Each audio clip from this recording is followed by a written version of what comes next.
Реле за време и терморегулатор. Терморегулатора работи или по-скоро настройва се с този бутон тук.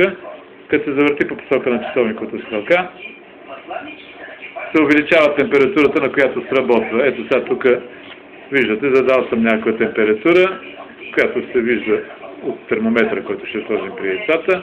Ето това тук е датчето, не знам дали се вижда добре. Дето съм го подпрял с клещите. И то определя на каква температура. Сега ще го усила малко и след малко пак ще влезе в режим.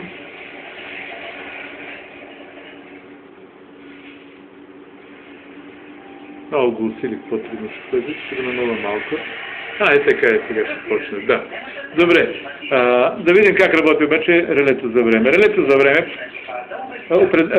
определя колко време да работи моторчето, което върти яйцата.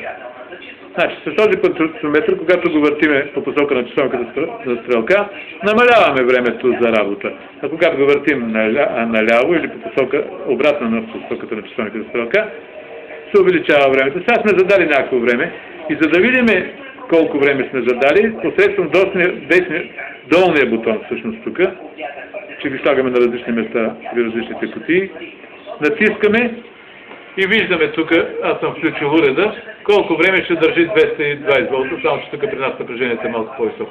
Ето изключи. Значи, пак ще натиснеме, само че ще увеличим или айде ще намалим малко времето. Ще по-бързо да стават всичките тия неща.